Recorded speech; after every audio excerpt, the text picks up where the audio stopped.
Hello everyone and welcome back to a new video. In this video, I'm going to show you guys how you can fix OneDrive no access permission. So if you guys want to learn how to do it, just follow the steps that I'm going to show you. As you can see guys, I'm right now on my desktop on my computer, and the first thing that you need to do guys is open the File Explorer.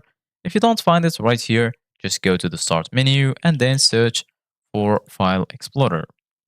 Once you do that, you're going to be here in this window. Once you're here, as you can see guys in the left, you're going to find all of the sections. You're going to find the home section, gallery, and right under it, you're going to find OneDrive. So right now, go to your OneDrive folder and right click on it. And then here under it, you're going to find all of these options.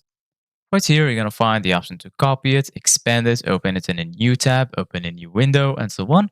And then here, you're going to find always keep on this device, free of space, and lastly, OneDrive.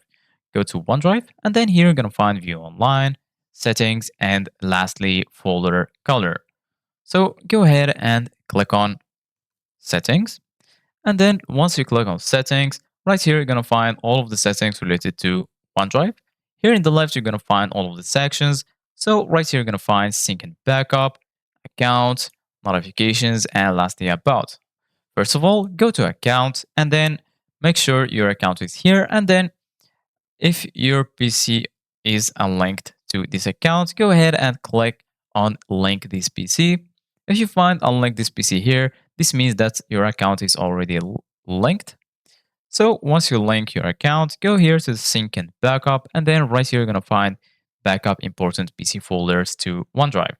Backup your desktop, documents, and pictures folder to OneDrive so they're protected and available on other devices.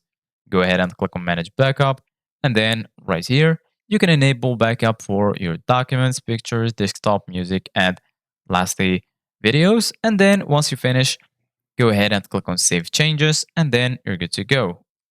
Thank you guys for watching. See you guys in the next video.